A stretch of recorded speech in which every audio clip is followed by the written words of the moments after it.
રાજકોટમાં કાકા ભત્રીજીના સંબંધને લજવતો ચકચારી કિસ્સો સામે આવ્યો।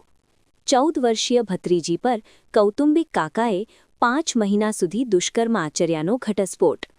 સગીરા ભત્રીજી ગર્ભવતી ન બને તે માટે કાકા દ્વારા તેને ગર્ભનિરોધક ગોળીએ ખવડાવવામાં આવતી હતી। સગીરાને પેટમાં દુખાવો ઉપડ્યા બાદ હોસ્પિટલે સારવાર માટે લઈ જવાતા આરોપી કાકાનો ભાંડો ફૂટ્યો હતો। પોલીસે કાકાની ધરપકડ કરી વધુ તપાસ હાથ ધરી। સગીરાની માતા રિસામણે બેસી હોય તે અને તેના પિતા કાકા સાથે રહેતા હતા।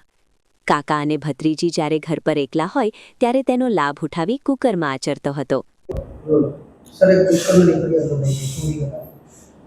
બી ડિવિઝન પોલીસ સ્ટેશન વિસ્તારમાં નરસિંહનગર મંછાનગરમાંથી એક અમને દુષ્કર્મની ફરિયાદ આવી હતી, જેની અંદર જે ફરિયાદી છે એ મૂળ ઉજ્જૈનના અને મધ્યપ્રદેશના રહેવાસી છે અને તે લોકો ઘણા સમયથી રાજકોટ શહેરમાં રહે છે।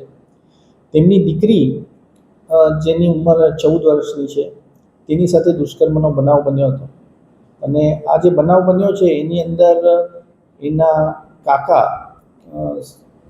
સગા કાકા જે છે એ જ એમણે એમની સાથે દુષ્કર્મ છેલ્લા 5 મહિનાથી કર્યું હોવાની હકીકત અમને ફરિયાદીએ જણાવી છે। બાળકીની હાલ તબિયત સારી છે અને જે ફરિયાદ નોંધાઈ હતી તે દિવસે એના આગલા દિવસે એના પેટમાં દુખાવો થતો હતો। જે પેટમાં દુખાવો થતો હતો એના કારણે જ તેના પિતાએ પૂછ્યું હતું કે શું કામ પેટમાં દુખાવો થાય છે, ત્યારે તેની પાસેથી ગોળીઓ મળી આવેલી હતી, જે ગોળીઓ ગર્ભ ન રહે તે માટેની હતી।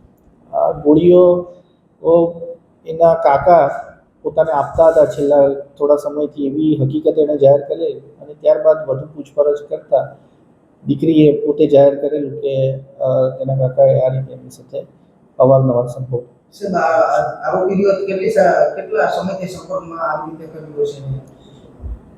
ફરિયાદીની ફરિયાદ પ્રમાણે છેલ્લા 5 માસથી તેના કાકા આ રીતે ભોગ બનનાર સાથે સંબંધો બનાવી રહ્યા છે અને એને અવારનવાર આ ગોળીઓ પણ ખવડાવતા હતા જેથી કરીને તેને ગર્ભ ન રહે।